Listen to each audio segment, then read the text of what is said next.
Welcome to WAPSI. We can move to the next section, the question from 2021 question paper.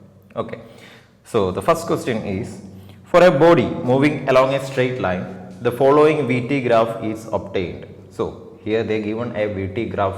VT graph means velocity time graph. Velocity is plotted with respect to time. Okay, the velocity is given on the y-axis and time is given on the x-axis. So we can come back to the question. According to the graph, first of all we want to check the graph, the displacement during, and we want to calculate some quantity about the displacement. Okay, for option A, uniform acceleration is greater than that during uniform motion. Uniform acceleration is less than that during less uniform motion. Uniform acceleration is equal to that during uniform motion, and option D is uniform motion is 0.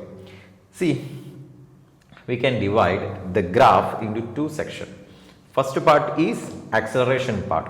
The second part is constant velocity part. Okay. So in this section, it is a constant acceleration part. That means the velocity is gradually increase. So I mark the final velocity as Vf. Okay. So in this second part, this one is the first part and that one is the second part. In the second part, the velocity is V final. Okay. V final has a magnitude. V final is a quantity, a mathematical number. Okay. And we want to calculate the acceleration. Acceleration is nothing but the final velocity minus the initial velocity divided by time. Acceleration is equal to Vf minus Vi by time. Okay, Vf is given as Vf and I mark the initial velocity as Vi. See, Vi is also a positive quantity, Vf also a positive quantity, and from the graph we can identify that Vf is greater than Vi. So Vf minus Vi is also a positive quantity. That is divided by a time. That means that positive quantity come to a smaller quantity.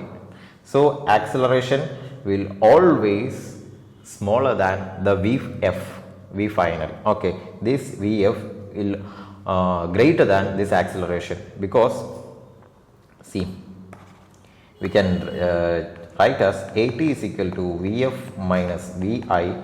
So Vf is equal to AT plus Vi. See, Vf will always greater than A, because T is time, is always positive quantity, and Vi is also a positive quantity. So which option is correct? Uniform acceleration is less than that during uniform motion. Yes, option B is the correct answer. So we can move to the second question. A particle starts from rest. Its acceleration A versus time t is shown in the figure. The maximum speed of the particle will be. Maximum speed is just nothing but the velocity V.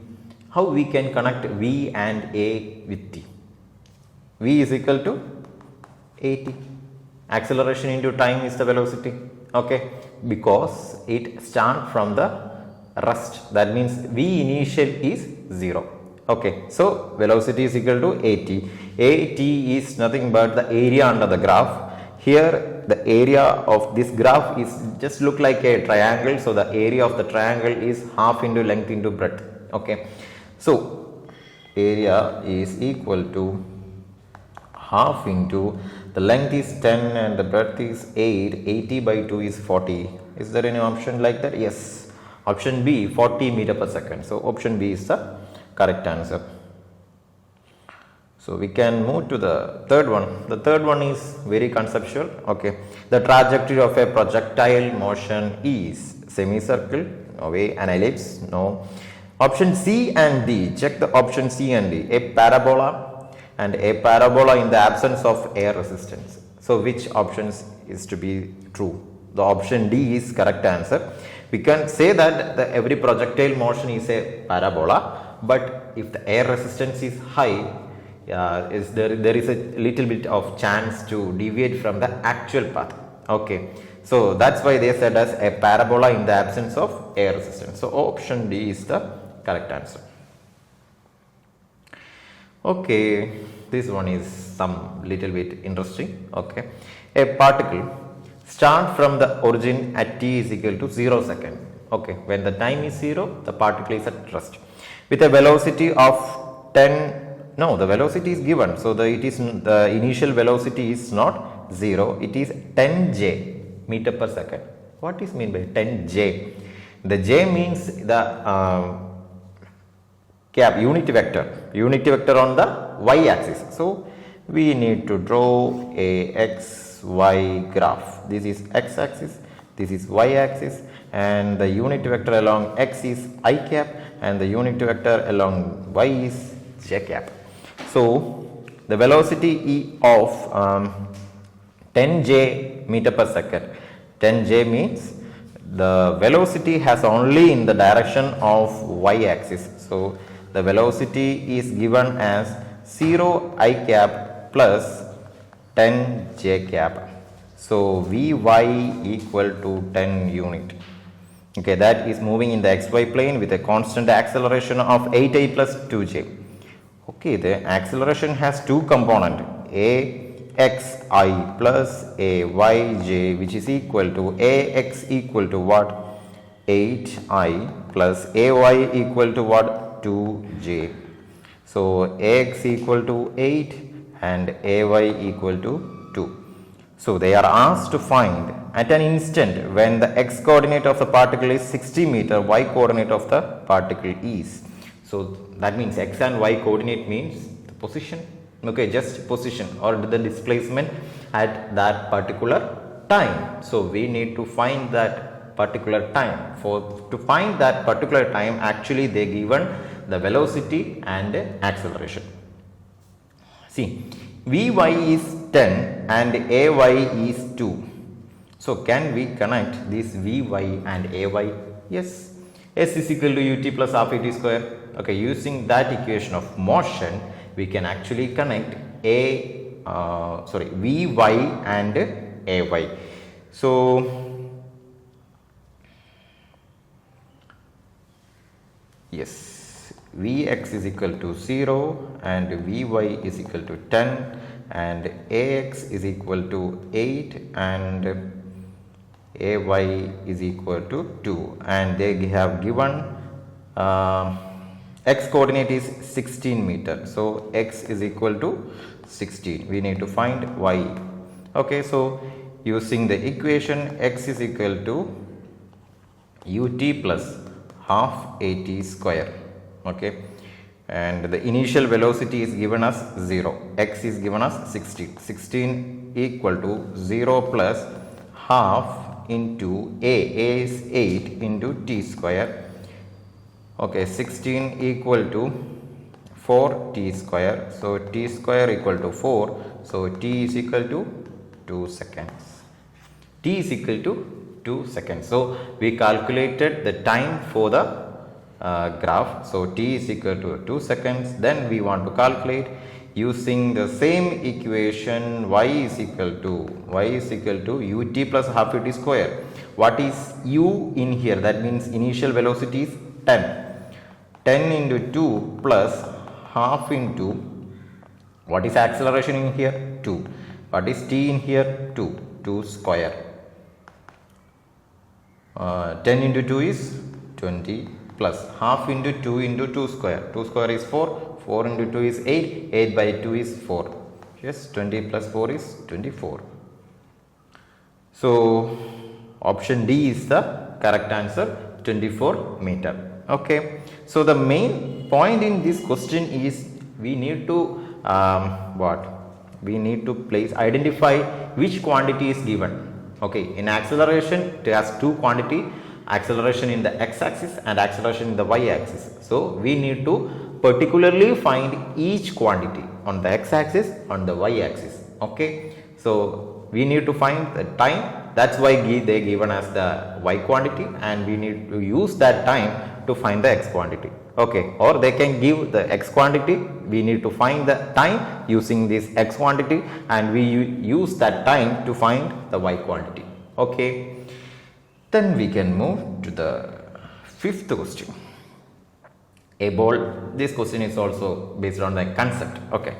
A ball hits the floor and rebounds after an inelastic collision. So, when they say the name inelastic collision, you need to memorize all the properties related to inelastic collision and elastic collision also, because in the options they have given the option related to elastic collision. So, we can easily remove the properties related to elastic collision. We need to only bother about with respect to inelastic collision. So, inelastic collision, in this case, first option, the momentum of the ball is conserved. No, because it is inelastic collision. The mechanical energy of the ball is conserved. No, because it is in inelastic collision. And the C, the total momentum of the ball and the earth is conserved. Okay, not only the ball and the earth is conserved. Okay, we can wait there. The total mechanical energy of the ball is not conserved, because they have written as conserved, but it is not conserved because it is inelastic collision and energy will dissipate by the collision. So, that energy is to be spent by the ball for the inelastic collision. So, option D is also incorrect. Option C, the total momentum conservation. Okay, in inelastic collision also the total momentum. Okay, the momentum given by the earth and the momentum of the ball, total momentum, okay, is only conserved, not the momentum only by the ball, but the total momentum is conserved. Okay, so option C is the correct answer. And we can move to the sixth question. Okay, this problem is a little bit task. Two bodies of masses 8 kg are placed at the vertices of A and B of an equilateral triangle. What is mean by an equilateral triangle? A triangle with all sides are equal and all the angles are 60 degree. Okay, we need to be minding that. A third body of mass 2 kg is placed at the centroid of this equilateral triangle at the center point G of the triangle. If AG equal to BG equal to CG equal to 1 meter, we should a fourth body of mass 4 kg be placed so that the resultant force on the 2 kg body is 0. So, we need to draw this figure. First of all, we need to draw the figure. They have not given the figure. We need to draw the figure correctly, then only we can do that problem. And we need to understand the vector addition formula. Okay. So, I will draw an equilateral. Consider that this is an equilateral triangle and we can mark the side as A, the corner point A, B and C and the centroid as G. We can draw a line between B, G and C, G, etc. Okay. So, we want to mark the angles, because in vector addition we should know the angle what it is. Okay. So, this angle is 30 degree and this angle is 30 degree and this angle is 30 degree, this angle is 30 and this angle also 30. And we can do a line which is perpendicular to this line. So, this makes 90 degrees, so this angle will be 60 and this angle will be 60. Then we want to mark the weight on each corner. 8 kg, both are 8 kg placed at A and B. So, 8 kg in here, 8 kg in here. Okay. And the centroid G is nothing but 2 kg. At G it is 2 kg. Okay. Then AG equal to BG equal to CG equal to 1 meter. They have given the length as 1 meter for the easy calculation. Okay. This is 1 and this is 1. So, see, from this point we can draw a direction to this point. If a body is placed in here, these two bodies can feel a gravitational attraction. Each other can feel a force. That force is called F is equal to K into constant K into product of the mass and divided by the square of the distance between them. That is F is equal to K into m1 m2 by r square. Okay, so this is the formula to find this direction, but we need to consider the direction also, because these forces are in directional. So see,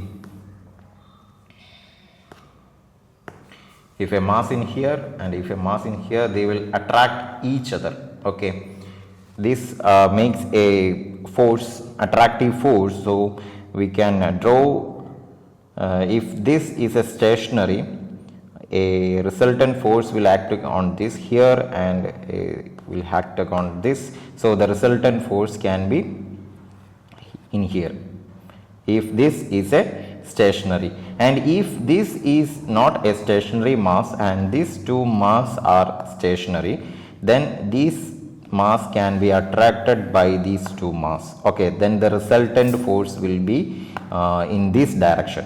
Okay, which is both a middle two, because these two masses are equal and these two forces are equal in magnitude. So we can find the magnitude of the force.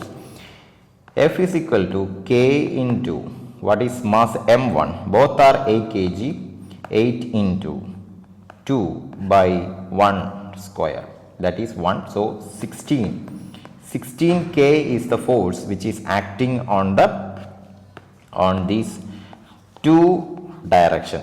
16 K is the force. So what will be the resultant force? Okay, actually we need to find the adjacent side of this right angle triangle. Hypotenuse, we have the hypotenuse. So adjacent side is how we can find the adjacent side of a right angle triangle? We can use the trigonometric equation cos theta. Okay, cos theta can be used to find the adjacent. So F should be the resultant F on this direction. Okay, on the perpendicular direction is 16K cos theta. Okay, and the angle is 60 degree. So cos 60 is nothing but 1 by 2. So 8K is the resultant force on this direction, 8K. Okay, but there is two equal masses. Okay, so we want to consider the mass, the attraction force by that mass also. That mass also gives 8K. So total 16K is acting on the opposite to the direction of CG. Okay, then we want to place a mass in here. We don't know the distance. Okay, we want to calculate the distance, and the mass is given as 4 kg. Okay, 4 kg is to be placed on the third side. We don't know the actual distance from the G. So we need to calculate a force, a magnitude which is opposite to the 16K. Okay, now we have a force 16K on this direction. We need to place a 4 kg on CJ, in which the resultant force is 0. Okay, so that force is equal to product K into product of masses, and in the center mass it is 2 and the placing mass is 4 and divided by, we don't know the distance, d square. Okay, so that must be equal to 16K. 16K is equal to 8K by d square. So 2 equal to 1 by d square. So d square is equal to 1 by 2 and d is equal to 1 by root 2. Okay, so 1 by root 2 is the point GP. Okay, 1 by root 2 from the centroid. Okay, from the centroid it is 1 by root 2 meter. So option B is the correct answer. Okay, so actually what's the main point in here?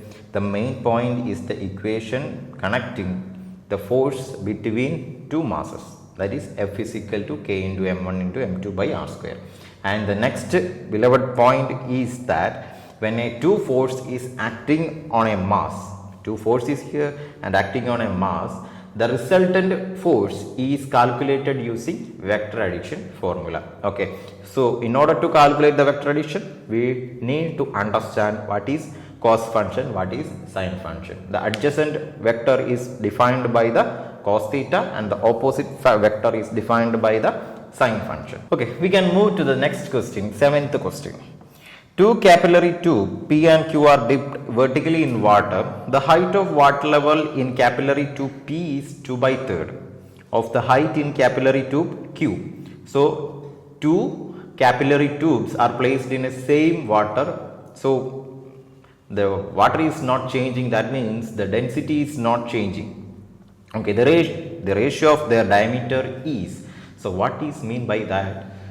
The two capillary tube are different in nature. Okay, the radius are different, so the height are different. So, we want to know what is the equation which connect height of the capillary tube and the radius of the capillary tube.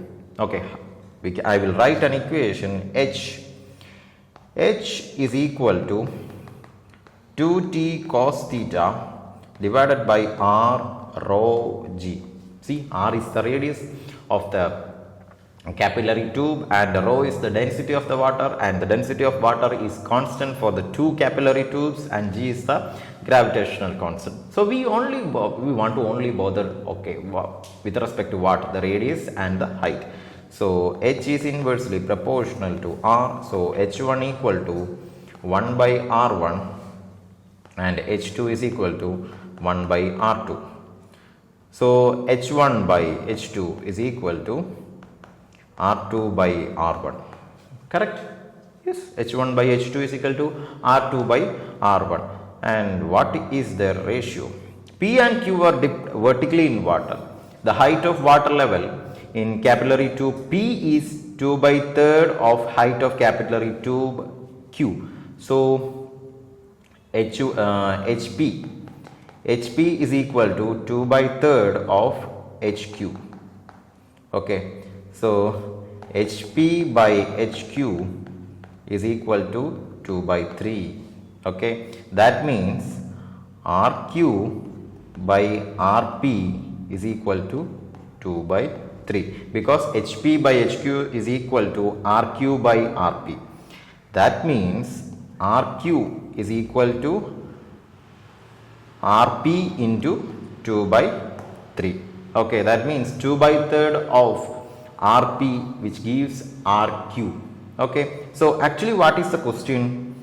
They are asking the ratio of the diameter, not the radius, but the ratio of radius will always equal to ratio of diameter, because diameter is nothing but 2 times of radius, and this equation is for the same all type of capillary tubes. Okay, so we need to only take this ratio.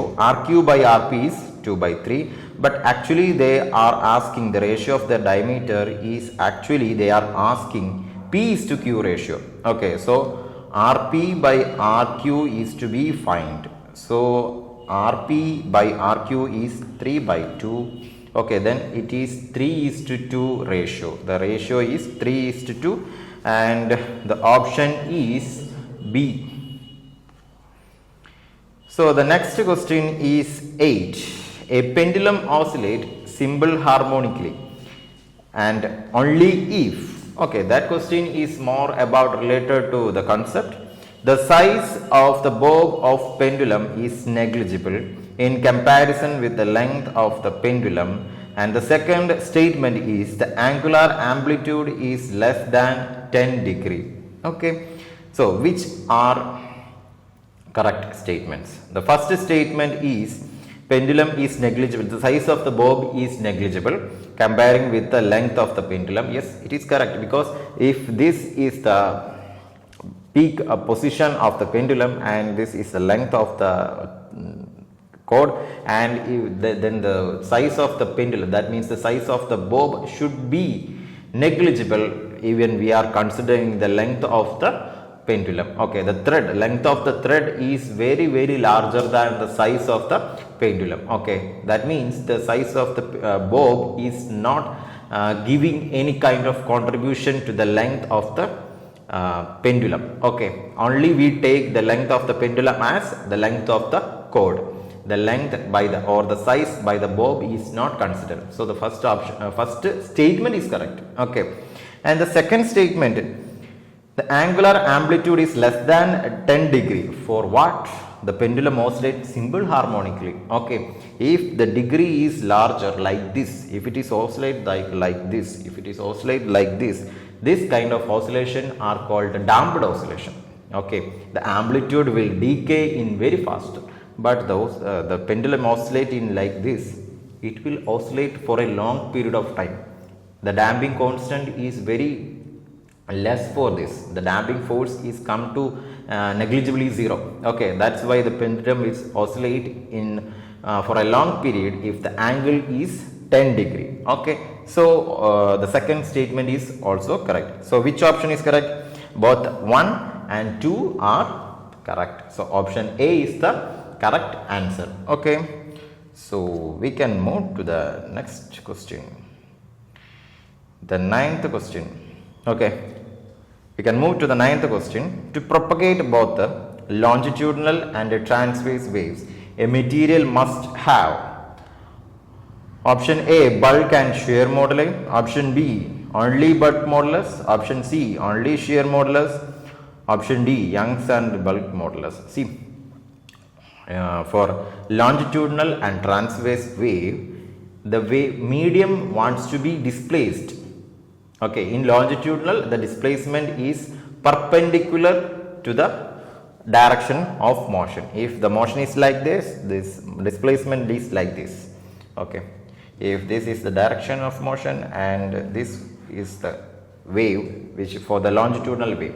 In transverse wave, if this is the displacement, the direction of displacement are like this. Okay, it is in parallel with the direction of motion. So a displacement of the medium is to be taken and the medium should come to the initial position. Okay, so that's why for the longitudinal kind of wave, the medium should have a bulk modulus. That means it should be changed for a time period and it should be come to the initial position. No change at all for the normal structure of the medium. So longitudinal wave need a bulk modulus and the transverse wave need a shear modulus. Okay, so option A is the correct answer. The material must have bulk and shear modulus because the wave want to make a displacement and after that the medium come to the initial position. Okay, so the medium need bulk and shear modulus. Okay, bye.